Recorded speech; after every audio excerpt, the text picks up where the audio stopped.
Kumusta mga kabule? Ani Idja? Dito nga mga kabule, kinuha ko na nga itong aking sinusuot na buta kapag ako ay pumupunta sa gubat. Dahil nga tag-ulan na naman, kaya naman sobrang kapal na naman ng mga damo sa gubat, kaya naman maiging nagsuot na nga rin ako nitong buta. Mahirap na nga rin, baka biglang may matulasid akong ahas, iniisip ko lang naman ang aking kaligtasan. Kinuha ko na nga rin itong aking labaha at binigyan na ako ng supot na plastic para lagayan ko ng sabsabiduko. Malapit lang din naman kami dito sa gubat, kaya naman hindi na ako sumakay ng chopper para pumunta dito sa gubat. May nadaanan pa nga ako ditong pinag-ulingan na mas marami pa ata ang napungpong kaysa sa naging uling. Por Diyos. Nang madaanan ko nga itong pinag-ulingan, naalala ko tuloy na dito nga rin noon nagsasalang ng uling yung tatay namin. Kaming magkakapatid na paltakan ay sinasamahan nga namin noon ang aming tatay dito sa gubat para tulungan siya sa pagkukumpuni ng kanyang uulingin. Sobrang rubber na nga rin talaga ng damo dito sa daan papunta sa gubat, kaya naman kailangan ko munang gupitan bago ko pasukin. Sabi nga ng mga matatanda dito sa amin, kapag pumunta ka dito sa gubat at natatakot ka sa ahas, ay banggitin mo nga lang daw ito. Siguradong tatakbo nga daw yung mga ahas kahit wala silang paa kapag narinig nila ito. San Pedro, San Pablo, Sarban Ulay, Malayo. San Pedro, San Pablo, Sarban Ulay, Malayo. San Pedro, San Pablo, Sarban Ulay, Malayo. Ano malayo sa Ulay? Dito nga mga kabuli ay may nakita pa akong isang klase ng prutas na dati naming kinakain. Noong bata nga kami mga kabuli ay pumupunta pa nga kami dito sa gubat para maghanap ng ganitong prutas para meron kaming makain. Ang puno nga pala nito ay maraming tinik, kapag hinog na ang bunga ay nagiging kulay pula. Kumakain or nakatikim na din ba kayo ng ganito dyan sa lugar nyo mga kabuli? Pa-comment naman dito sa video para alam din namin. Ang tawag minsan mga kabuli. Tawag minsan katinin, sweet. Makanin, mangkanan minintaw, sin anak kami.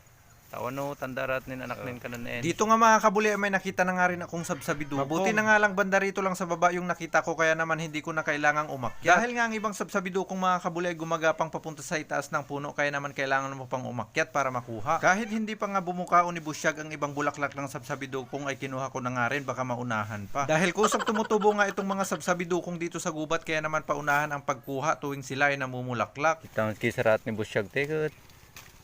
Matawa na ite, kalapot na mo'y nataw, sali no.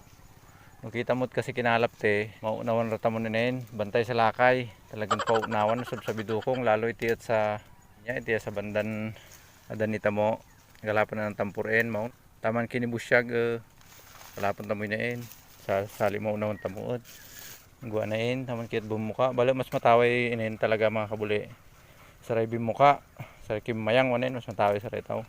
Ay, bandad taw sa tagay, minanan ni Busyag sa tagay. Kung takira na inin, kira na ditik. Ito mga huli, saray ni Busyag, ito sa tagay. Saray na, kimayang saray na, si tao mataway. Saray wanin, kimayang na.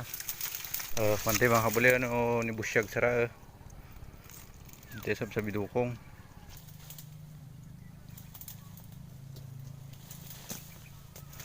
Ulpi, ito sa tagay. Kabistawan talaga hibiyay iti sa ininta, makukata mo iti sa kabakbakirang ket itatayak kanin kunaan. Makabuli minantampur na kalap ta mo, makukata mo iti taw banda.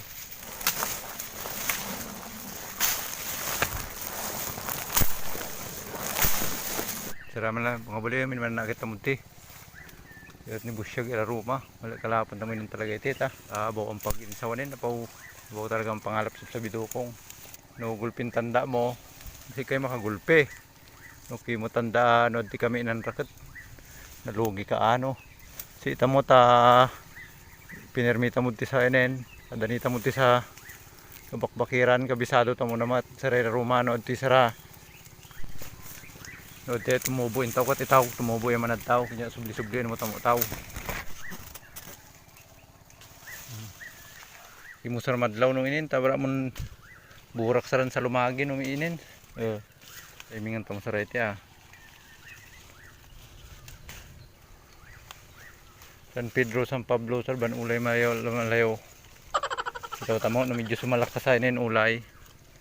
Ito tamo tirada te. Dito nga mga kabuli, ng sapat na nga rin ang nakuha kong sabsabidukong para pang ulam ngayong araw, ay kumuha na nga rin muna ako ng dahon ng saluyot bago umuwi. Napakarami rin ang tumutubong saluyot dito sa amin, kaya naman kumuha na nga rin ako dahil ito ang isang masarap na panghalo dito sa sabsabidukong. Marami rin ang ampalayang ligaw dito, pero hindi na nga ako kumuha dyan dahil saluyot lang at sabsabidukong ulam na. Marami rin ang rabong dito na nakukuha sa amin, pero hindi na nga ako kumuha dahil kumuha na nga ako ng saluyot. Kapag pinaghalo mo nga daw yung saluyot at rabong, ang sabi nila dito sa amin ay napaprot hanggang tumbong. Si tinakalap ta mo. Minanan sa luyot ng lamang yan.